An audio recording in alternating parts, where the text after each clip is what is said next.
I think we're live. Alive! Woo! Goldnerds after show. We are back for a new year. Yeah, first show of the new year and a live one. And a live one. Doing it live, as they say. Oh, good. We are live on Twitter. That's good. Hopefully people will see us. Hey there, big gold nerd. Hello. How are you? Hope you're doing well. Check it out. Yeah, look, good big gold nerd is here with an excellent new avatar. Yeah. Love it. Love the sunglasses on Wendy. Super. So yeah, we've got exciting stuff today. We do. Big episode today. Big Pops episode today. Yeah, today was a big Pops episode. Pops episodes tug on my heartstrings.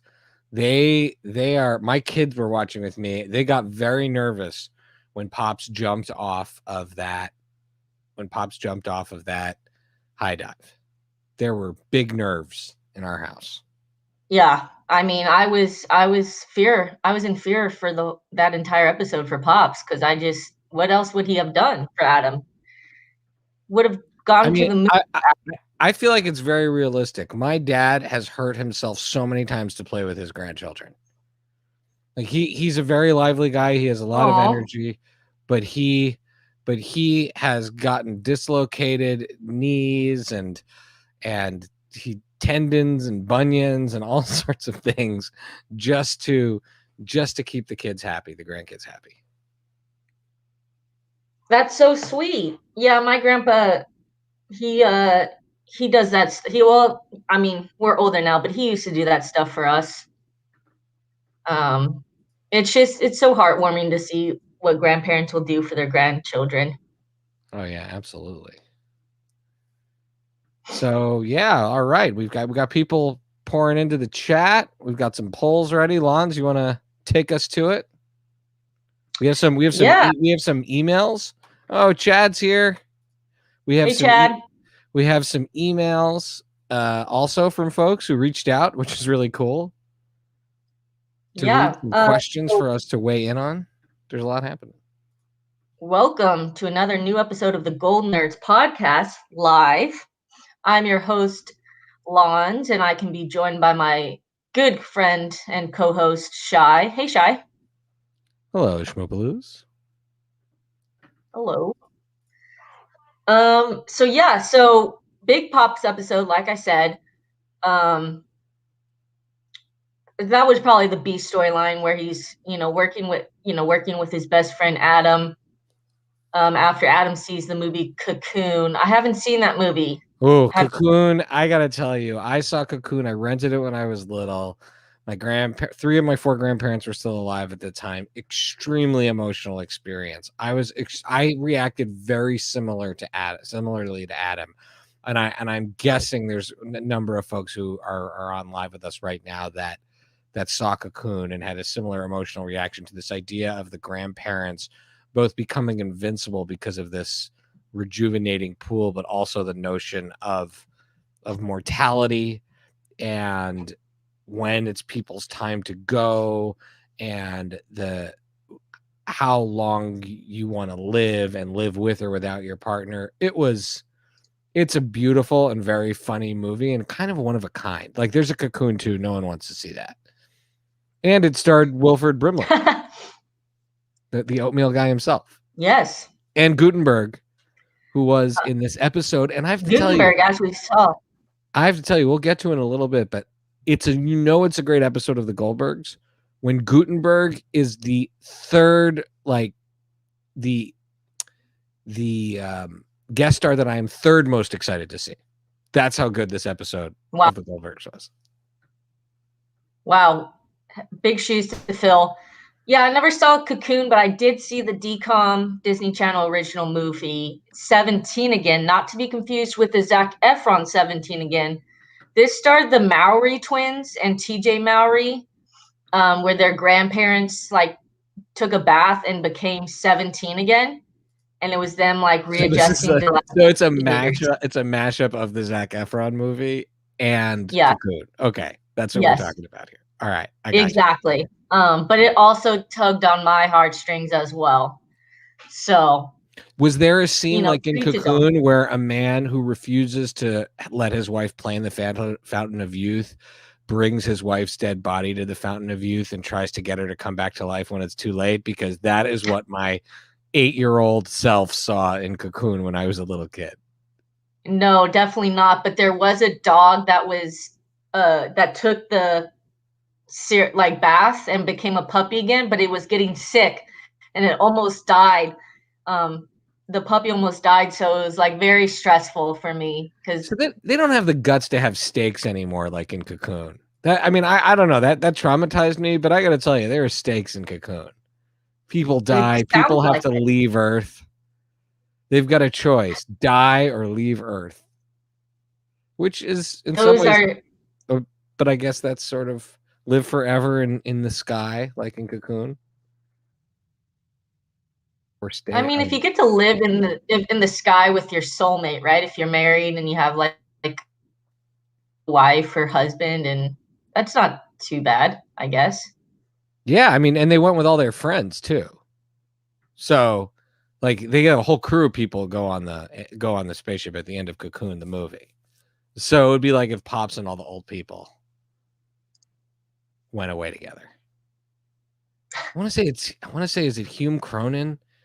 And I know all these old actors' names because they meant a lot to me when I was little. I was very attached to them. They reminded me of my grandparents. Oof, emotional movie. But yeah, Wow, I bet. I don't know if I have the Hume emotional Cronin, bandwidth to watch that. Hume Cronin, and Wilford Brimley, big time group of actors. So yeah, Adam is scared about Pops getting older and slowing down.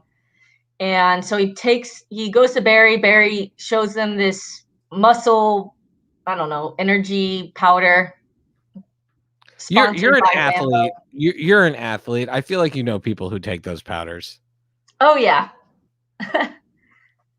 definitely. I mean, they're like protein powders, right? But this seemed like it was on another level, like protein mixed with an energy drink.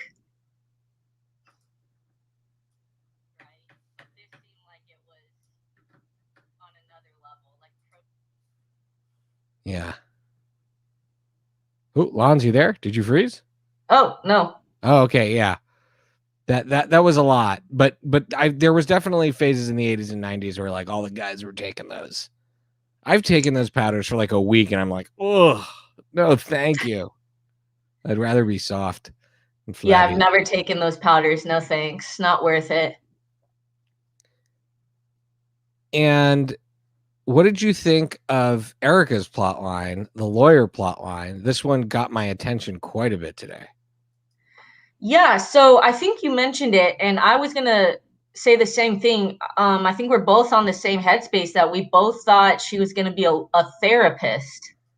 I've had that same idea since season one because she's always been the mediator between the family. Um, as like I would imagine an oldest sibling to be the mediator, the level-headed one. So I always thought she'd be a good therapist. So when last week she said she was going to be a lawyer, I thought, that's a pivot, but I think that's the right career for her. My kids called continuity foul. They were my my kids were like, "What? Where did that come from?" I thought it was fine. I thought it was great, and I think Haley actually crushed it as the lawyer. And when you think back to all of the scams she's done and think trouble she's gotten herself into, the John Calabasas credit card, the fact that Erica has that bevy spirit in her that she's always struggling with, it actually makes perfect sense all along. Like now that it's coming together. But I was with you. I thought therapist all the way. Yeah. And in a lot of ways, isn't a lawyer kind of a therapist because you're talking through with the client and like talking them off a ledge or helping them out of a I sticky don't situation? I don't know about that. I don't know. I'm just trying to make the connection, Shai. Jeez. That's fair. That's fair. The Big Gold Nerd says Beverly was hilarious this episode. Yes, she was. There were some really great quotes. I was in charge of the tweeting, so they weren't. I didn't take notes otherwise. But I'll go back, and there were a couple of lines that just cracked me up. That she's so great, and Wendy is just masterful. Oh, here's it. Here's my Wendy moment today. It was right before the opening credits. I think it's right before the opening credits when she snuggles up to Erica and just gets a little close and goes, "You're my little baby," and like does that. To me, that is Wendy genius. I don't know if it was written to her. I don't know if it was written for her or if that was Wendy being Wendy, but it was delivered with such perfection. Chris always the contrary. By the way, Chris always the contrarian thinks the lawyer plotline is a great move. I think the lawyer plotline is a great move. I think for older fans, I'm curious if anybody who's sort of old school fans, if you saw the lawyer thing coming, because I didn't, but that doesn't mean it's not awesome. I thought it crushed. It delivered really well. Also, I definitely think it fits with her personality. Yeah, she's argumentative and she's again smart, and I think it works really, really, really well. The other moment I loved was when Wendy runs around saying, what did she say? Children of lesser mothers or mothers with lesser children? I don't remember which one it was. I feel like either one of them is believable. But I feel like that was a huge, amazing line. And it's just, I feel like I can't believe it took us 7 seasons. Are we in the 7th season? 8th season. 8 seasons. I can't believe it took us 8 seasons to get to that line. Because I feel like she's one family and one parenting so many times. She has, and I mean the accomplishments already for these children. Like she says, Adam's going to win an Oscar. Barry's going to be the Surgeon General, and now Erica's going to be on the Supreme Court. Lofty goals for all of them, but all within reach because of Bev's smothering. They couldn't have done it without her. I think they need to recognize that. And let's get, there we go. Yeah, the Big Goldnerds with us. I won parenting. Amazing. And I hope real Beverly saw that episode and appreciated that's a little bit of a love letter to her. I mean, not a little bit, the whole show's a love letter to her. But to me, that was a love letter to her because it is kind of saying she did win parenting. I mean, also there's a great, also this is actually from last week where Erica almost wants to become a doctor, right? And Barry says there's only room for one Dr. Goldberg, and Erica says, I think you don't know a lot about the profession.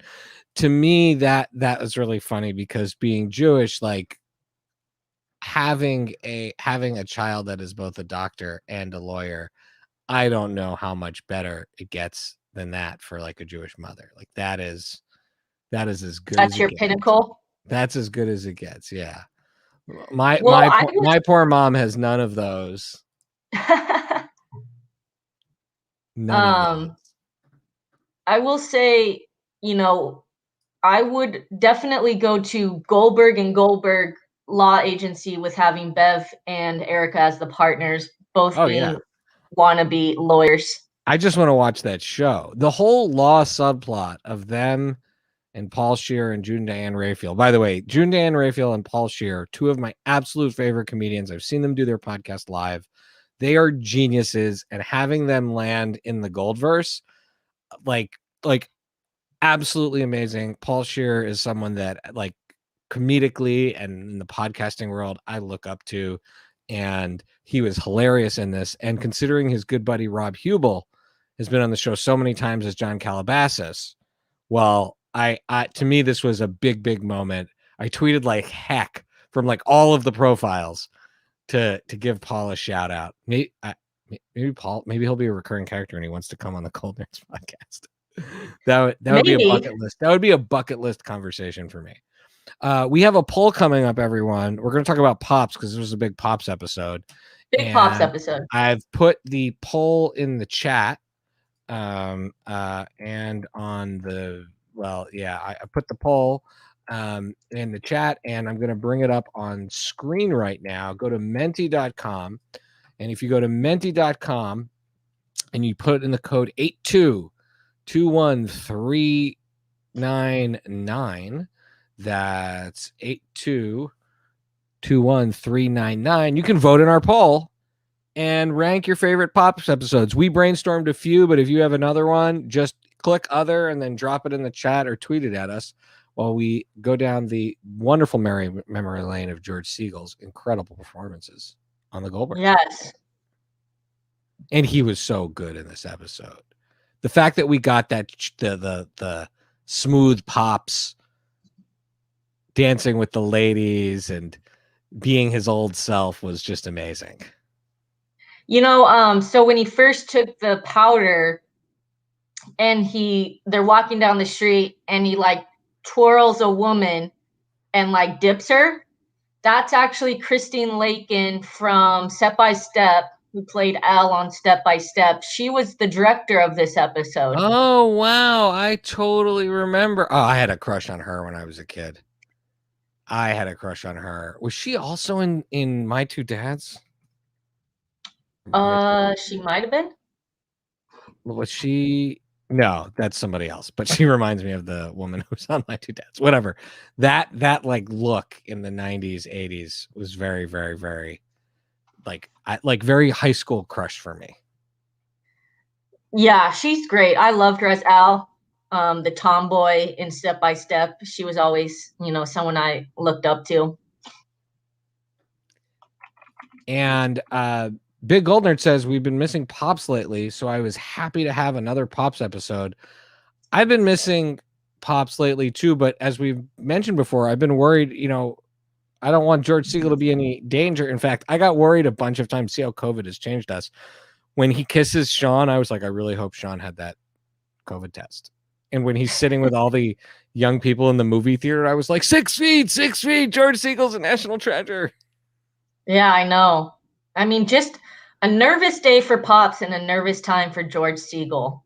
And I think that's probably why he's been a little limited this year, is because we're trying to protect him.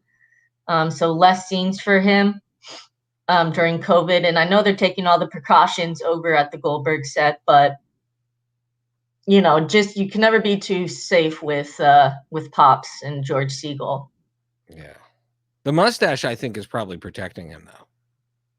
Absolutely. It's like a super mustache. Oh, yeah.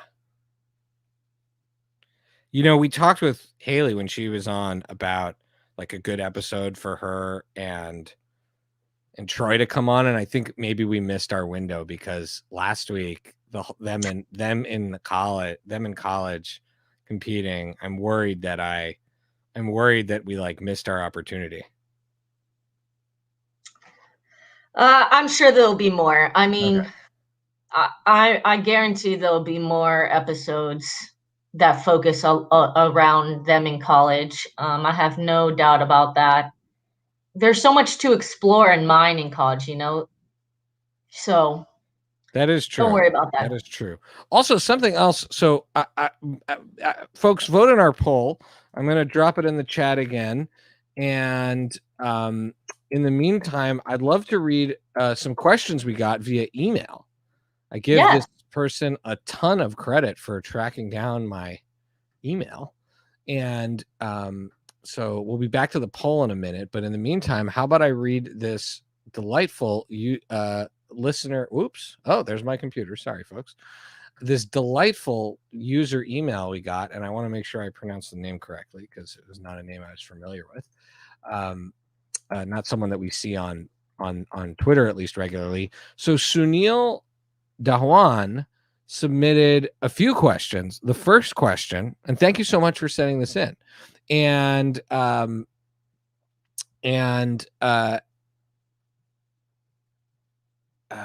sorry. So yeah, we're gonna answer some of these questions. So one of them is, The news from last month of Haley's home renovation show has got me thinking about what the cast will be doing following the finale. What are your thoughts on what you both see they will do in their post Goldberg roles? So that's the first question. There's two more really good ones. Okay. I think Wendy might just. It's hard to say with Wendy, whether she'll just do movies after this, because being number one on the call sheet for a show for a decade takes a toll on you, hours wise. And she does it so gracefully and with Mhm. such kindness to the fans. Amazing. But I could also see her doing another sitcom. So right, like she's sitcom gold. ABC says, "Okay, we wrapped the Goldbergs. Here's your new show. We'll call it Wendy. We'll call it, something," and boom, another 2 decades of Wendy on TV. yeah, exactly. So it's hard to say where she'll go, but she'll definitely be on our screens regularly. I'm looking forward. I haven't seen yet these cool indie movies that she's done, these more dramatic roles. That's Yeah. on my list to watch. I'm excited. I don't know if anybody's out there seen them. Would love to know your thoughts on Blush or Breaking Whales, because I am full confidence Wendy's got to be a great dramatic actor because of how great she is at comedy. Yeah. And yeah, there you go. Chad's with us. And I think that she will do, like, she can do kind of whatever she wants, but maybe she's like, okay, I did comedy for a decade or more, or headlined comedy. Now I've made enough money, right? You got to presume if you're number one on a call sheet like the Goldbergs, you don't, like, the money part of the rest of your career, if handled correctly, may not be as big a deal. So you can do indie gems as long as Yeah. you. Yeah, I would say so. But then I could also see her, like, she was a side character in Bridesmaids. She should be headlining those movies at this point. Totally. Right? Like, I love Kate McKinnon. I love Kristen Wiig. They're all hilarious, but Wendy could play in many of the movies as the lead that those folks have gotten. Maybe not as Cheetah in Wonder Woman. Kristen Wiig She could was. play Cheetah if she wanted to. That's true. She has the jazzercise, but Kristen Wiig was actually quite good in that. So I really I did not. It's weird. I liked everything about the movie, but the movie, and Kristen Wiig was a huge highlight for me in that. It's a strange relationship, because that movie took place in 1980 something, sort of. Yeah, it did. The next question, also from Sunil Dhawan, and seeing Wilma on the series in Bevy's Big Murder Mystery Party episode from a few weeks ago has got me thinking about how they will have CB in this. Will they have CB in the series? I'm like the worst at reading things, by the way. This is like, reading out loud is my weakness, like a genuine issue for me. And how do you see them pulling off a CB cameo role?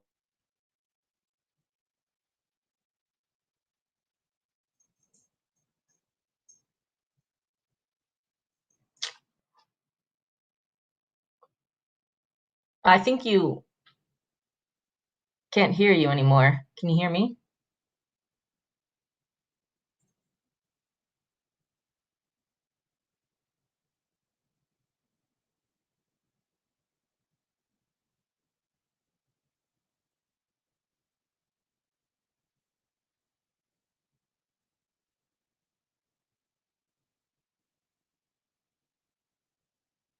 Sorry, fans, we're having technical difficulties right now.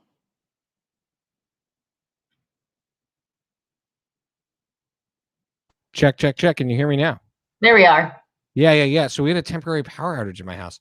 So this nice person, Sunil Dhawan, asks, how do we see a CB cameo being pulled off? I mean, maybe in the same vein as they pulled off Wilma. I mean, she's a college professor, whether that, I mean, you could have a TA. She could have been a TA. You know how colleges have like TAs running the show basically. she could have been a TA, which would be like in the continuity of the Goldverse, where she would be an actual teacher in the 90s if she was a TA in the 80s. Yeah. Yeah, absolutely. It also could be like her first big teaching role towards the end of the 80s before she goes to the military academy, right? Because wasn't she teaching at the military academy? Yeah. But I like that they slipped it in and they didn't make a big deal about it. They just put her in.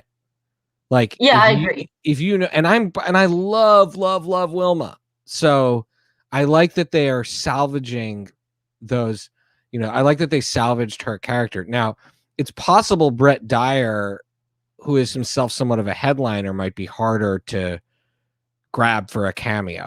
Right? Yeah, I would. Like one has to presume Brett Dyer's looking for his next show to headline. Yeah, I mean, I feel like they could get him. I feel like he would be down to play with the Goldbergs. I could see him coming in towards the end of the 80s. Chris assumed it was Wilma's mother as a college professor. So a little bit like, this is a very deep cut, but I'm sure Adam F. Goldberg would appreciate this. The way Michael Dorn plays a guy that looks like Worf in Star Trek 6, that if you like spend time trying to figure it out, is actually like Worf's grandfather, played by the same actor, looking only slightly different than him. So it could be a Grandpa Worf situation, but I think it's real Wilma. Yeah, I think also, I mean, it could have just been Wilma as a TA. I mean, it was the right subject. It was biology. Isn't she a science teacher? So. Oh yeah. I'll allow it to be in a part of the Goldverse continuity. Oh yeah, to me this isn't a ponytail paradox situation. I think it totally works. Yeah. I think it totally works. So do you want to reveal, I took our poll down, but do you want to reveal our poll results? Yeah, absolutely. All right, thank you everybody for voting on our poll. We have no idea how the results came out, but you were asked to rank some of your favorite Pops episodes. If yours wasn't mentioned, drop it in the chat. Ooh. Here we go. Number 1, the Daryl Dawkins dance, which to me goes in the top 5 or 10 of all time anyway. Yeah, absolutely. The guys ask the girls because the girls ask the guys because the ball is in your court. In their court. Yeah. And MTV Spring Break, I'm surprised that came in second. That is not one I'm super into. I had a very different impression about what that one was going to be like. And then that's the one where they like accidentally, it's like based on a real story where Adam and his brother like accidentally lit the microwave on fire at the father's old age home. Yes. And so MTV Spring Break came in second. That's great. Who are the MTV Spring Break voters? I'd love to know like what your case is. Hogan is My Grandfather. That was I think my second or third choice because that one is a beautiful episode. That episode sort of takes you out of the usual zany comedy and tells like a beautiful story about Adam's real grandfather, but also threads in George Siegel's real service in the USO, I believe. And I think that one's fantastic. But it's almost like an anomaly Goldbergs episode. I would say, I really like the pilot, where Pops is like coaching Adam on how to like ask out the diner girl. Waffle Girl. Waffle Girl. Diner Yeah. Girl, Waffle Girl. Who's to say the difference? I think that's a really like perfect like Pops Adam relationship where he's the cool grandpa who's such a ladies man and like helping Adam, who's this geeky nerdy kid, like ask out a girl. I think that's just such a like an epitome of their relationship. So I would choose like the pilot for that. And he just looks so cool in Barry Goldberg's Day Off with his great car, and his sunglasses, and when he's in the passenger seat and he's like, they're just like taking off in the car. He looks so cool in that episode. Yeah, yeah. I know that's one of your favorite episodes. I don't know how much it's like, maybe people don't, it's sort of like a Christmas Story. For me, that's a Pops episode. But for most people, they probably don't think about that as a Pops episode because they think about the Christmas Story component and Super Hanukkah. But for me, it's really important, the whole Pops element. Like all the time on Passover, we say something like, and then Moses the porpoise and Aquaman came and parted the Red Sea. So, okay, so there you have it. Daryl Dawkins dance. And Daryl Dawkins dance harkens back to this episode too, because this episode really does have a lot of that same feel of Adam grappling with Pops's mortality and that fear of having somebody that you love so much not be around one day. Yeah. That's big and emotional. I agree. I mean, Daryl Dawkins, all the way around, A+ episode, will go down as one of the greats of all time. Hands down, put it in the Hall of Fame right now. First round ballot. Oh yeah, yeah. In fact, we should do that. We should do. Who wants to do we should do like a bracket at some point of Hall of Fame episodes. Absolutely. I mean, that's going to be a tough bracket. Sophie's Choice all the way. There's so many great episodes. Yeah, there's no like wimpy low end picks in the top. What is it, 32? You know how March Madnessy things work. I don't know how they work. But how many start? 32? 64. 64? Yeah, I mean, in 64 of 100 or 200 episodes, how many episodes are we at now? We're not at 200 yet. I think we're at like 185 or something. Okay, yeah. But a third of these are easily going to be really hard to put together, especially when you go in that run of season 2, 3, 4, 5. Yeah. 2, 3, 4, 5, it's like all home runs. Not to say there aren't, like tonight I really love too, but there is that like classic period that you can't really mess with. I want to go back to the CB thing, and if we could bring up Chris Adams' comment about CB being a fellow college student. We didn't know where CB went to college. He could have very well have gone to the same college as Erica and Barry.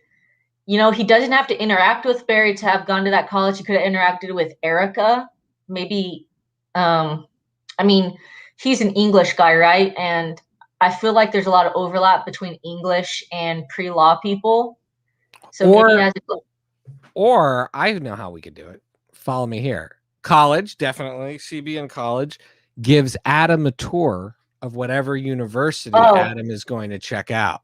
Absolutely. So can't you see CB being like the like a cappella club hacky sack nerdy like tour guide and being like becoming like Adam's icon? Because when you think about it, CB for an Adam is like a hero.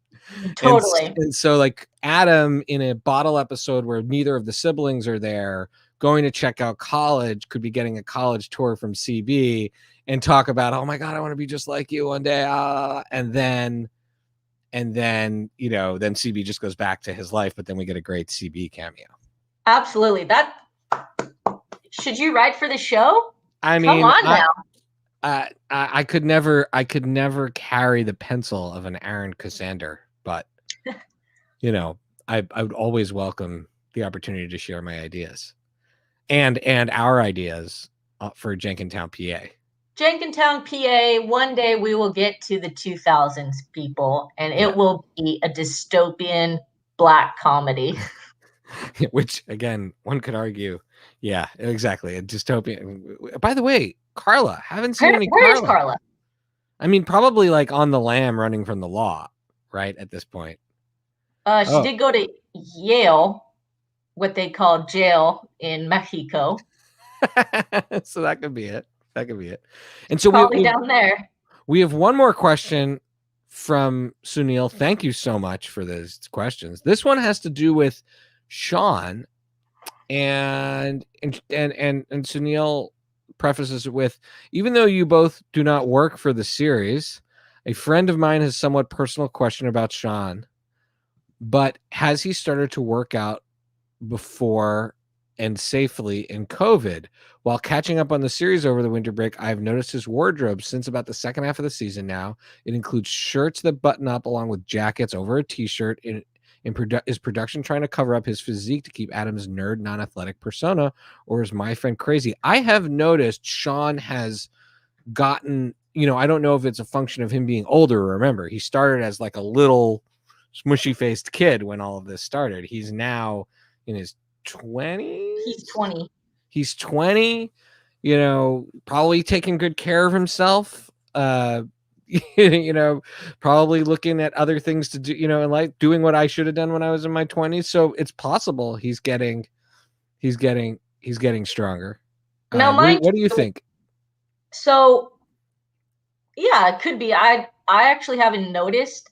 I think it's not noticed that he's gotten like too bulky or too ripped, but that it's just a natural progression of getting older. Like he's definitely gotten taller. He's filled out a little more, but it's not like stark.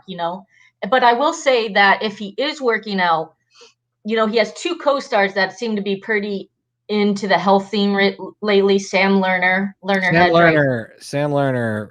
So that guy works out a lot. Yeah, so he got pretty ripped. Or he is pretty ripped. If you notice, like from like season 3 to like 4 or something, he got really toned. So he works out a lot, and then I think we've all noticed that Sean, not Sean, Troy, he's gotten leaner. He's been working out. So I'd say maybe, they work out together, and there's probably trainers that they could go to. I mean, all the stars have personal trainers, right? So I can see it. Not that I've like personally noticed like a stark difference like I did with Jeff Schwartz. Like I like saw like, wow, this guy like is working out, and I saw, and we follow him on Instagram. He does a lot of workout stuff, he's not like a meathead, but there's enough to see that he's pretty physically active. Sean seems a little more private, especially since he's younger. I think that also Sean, the way he's kind of grown up, and he's kind of like that wiry frame, but that strong, he kind of makes me think of like Tom Holland and Spider-Man kind of character now. Like he was the goofy sidekick in Kim Possible, but I could see him like doing a superhero kind of show now where he's like a nerdy guy who kind of gains powers and fumbles through it, like your Shazam or your Spider-Man feel kind of thing.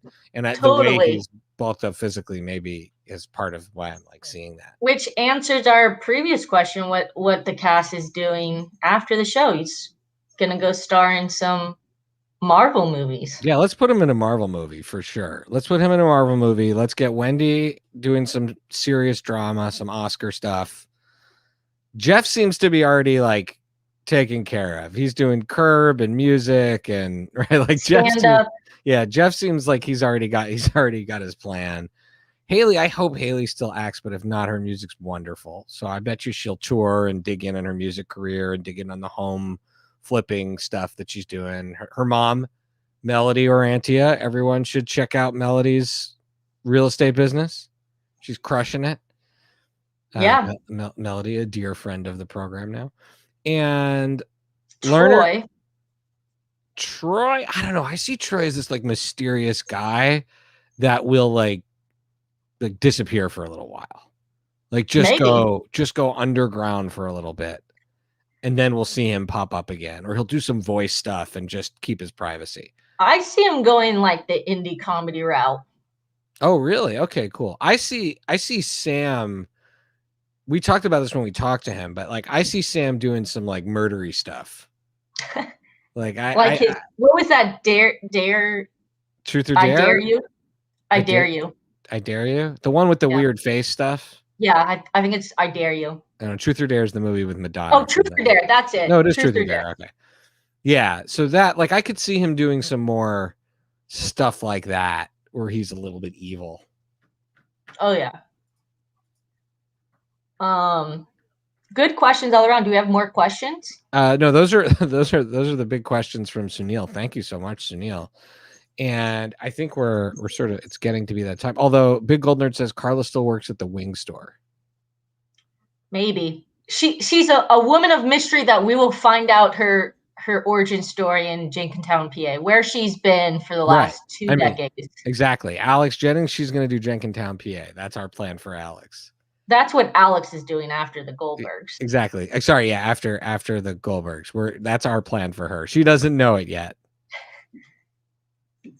Oh, we've got. I would love to interview Alex. That would be such a treat. That would be so much fun. Well, what do we have coming up this season? You always keep your finger on the pulse of the upcoming episodes. Yeah, let's see. Let's see what's coming up.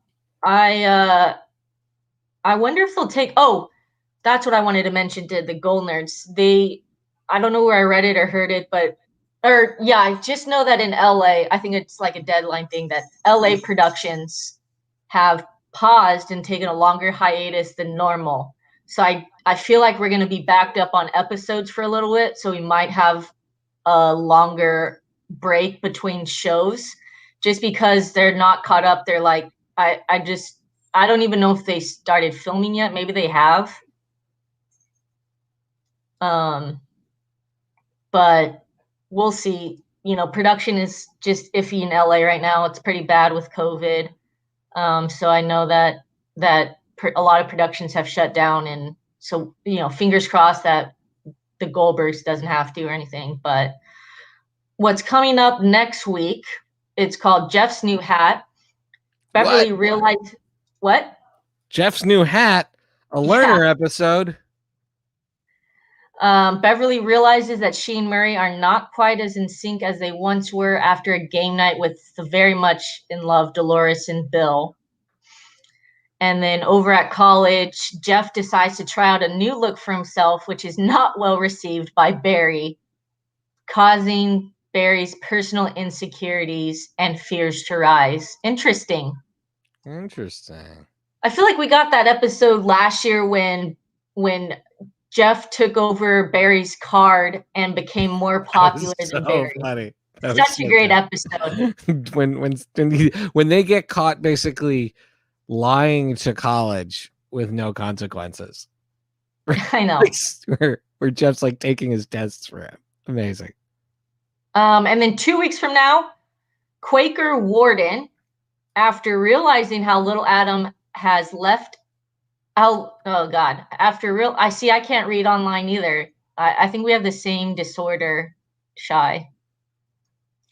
Let's see. Well, I'm going to start over. After realizing how little time Adam has left at William Penn, a sentimental Beverly decides to get more involved at school, to Adam and Principal's dismay. Nice. We get some Principal Ball. To prevent her from intervening with Senior Skip Day, Adam and Principal Ball team up to put Beverly through an intense Quaker Warden training.